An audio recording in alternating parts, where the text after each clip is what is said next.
ہمارے لیے آئیڈل ہے، ہمارے لیے نمونہ ہے. جو بھی کام کرنا چاہیں ہم دیکھیں اس کام میں ہمارے نبی کا کیا نمونہ ہے، اس کام میں ہمارے نبی کا کیا آئیڈل ہے، ہم نے اس تعلق سے کیا فرمایا ہے. ایسا کرتے ہیں تو ہم عادل مانتے ہیں. جیسے صحابہ کرام کے کیا یہ معمول تھا، جب وہ کرنا چاہتے تھے پہلے وہ دیکھتے تھے کہ ہمارے نبی کا اس تعلق سے کیا حکم ہے یا کیا عمل رہا ہے، اور وہ دیکھ لیتے اس تعلق نبی کا یہ حکم ہے، عمل کرتے. ایسے حدیث یاد کیجئے، بخاری شریف کی حدیث ہے، مسلم میں بھی حدیث موجود ہے. اللہ فرماتے ہیں کہ ہم لوگ وسلم نے سونے کا انگوٹھی پہنی، ہم نے سونے کا انگوٹھی پہنا. آپ وسلم نے سونے کا انگوٹھی پہنی، ہم نے پہنا. وسلم نے بعد سونے کا انگوٹھی کو گائے پر پھینک دیا، کہا لن البسہ ابدا، میں سب کبھی نہیں پہنوں گا.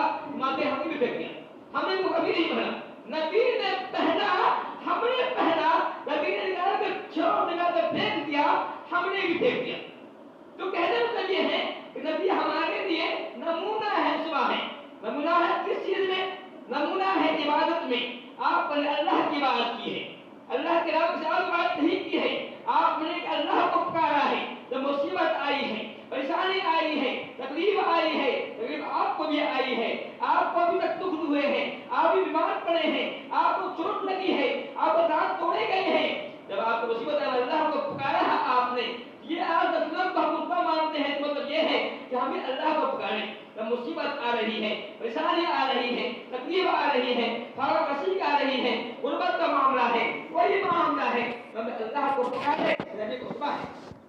آپ وسلم نے جب بھی کوئی مصیبت آئی آپ نے کہا ہے، جب آپ وسلم کو پریشانی آتی تھی وسلم مسجد میں آتے تھے، وضو کرتے تھے، نماز کی طرف جو ہے مائل نماز پڑھتے تھے. اگر ہمارے نبی کو خطبہ مانتے ہیں، ہمارے ضروری ہے کہ ہم بھی مصیبت آتی ہے مسجد کو آئے، وضو کریں، 2 رکعت نماز پڑھیں، نماز کو دعا کریں. نبی کو خطبہ ماننا ہوا. نبی کو خطبہ یہ ہے رسول اللہ جو ہے نماز کی پابندی کرتے تھے. آپ نے کبھی نماز نہیں چھوڑا ہے.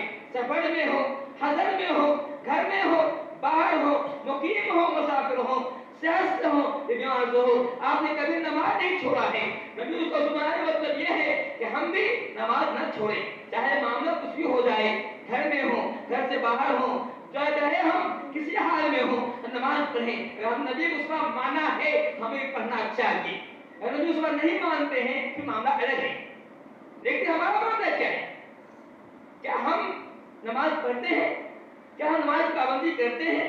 کیا ایسا نہیں ہوتا ہے کہ ہمارے کان سے جب آواز ٹکراتی ہے مؤذن کہتا ہے حی علی الصلاۃ، حی علی الفلاح، کہ اے لوگو نماز کے لیے مسجد میں آ جاؤ، اے لوگو کامیابی کے لیے مسجد میں آ جاؤ. کیا ہم نے ہمارے کان سے آواز ٹکراتی ہے؟ کیا نماز پڑھ لیتے ہیں؟ کیا نبی کے وقت مؤذن کی آواز مؤذن کہتا ہے الصلاۃ خیر من النوم، کہ نماز نیند سے بہتر ہے؟ کیا ہمارے کان سے آواز ٹکراتی ہے؟ کیا ہم نہیں سنتے ہیں؟ لیکن کیا ہم مسجد پر آتے ہیں؟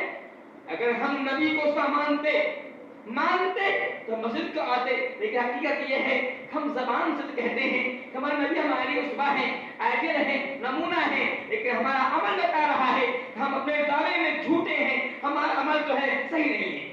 تو میں نے یہ کہا کہ نبی صلی اللہ علیہ وسلم کو اس کا ماننے کا مطلب یہ ہے کہ نبی کے ہر معاملے میں، معاملہ شادی کا ہو، اگر ہم شادی کرنے جا رہے ہیں ہم دیکھیں نبی کا دوستات کیا ہے. اللہ وسلم نے شادی کی ہے، اللہ وسلم نے شادی میں کون سا رسول بات اپنایا ہے؟ آپ نے کون سا رسول بات اپنایا ہے؟ کیا کوئی رسول کا آپ نے مانا ہے؟ کہ رواج کو مانا ہے آپ نے؟ کیا رسول نے شادی میں 1,00,000 2,00,000 کی فرمائش کی ہے؟ کیا آپ شادی کے اندر جہیز کا مطالبہ کیا ہے؟ اگر کیا ہے تو ہم کرتے ہیں تو اس کا ہے صحیح مان رہے ہیں. نبی نے نہیں کیا ہے، ہم دعویٰ ہے نبی اس کو اس کا مان رہے ہیں، پھر غلط کر رہے ہیں. اب اسلام کی شادی ایسی نہیں تھی. اسلام تو یہ کہتا ہے کہ شادی کے بعد، نکاح کے بعد صبح کو ولیمہ کرو، یہ سنت ہے. ہم نے اس وقت نہیں اپنایا ہے، اصل چیز ہم نے چھوڑ دیا ہے اور بکواسی کو بند کرتے ہیں. میں نے کہا نبی کو صبح ماننے کا مطلب یہ ہے. میں نے آپ کو سامنے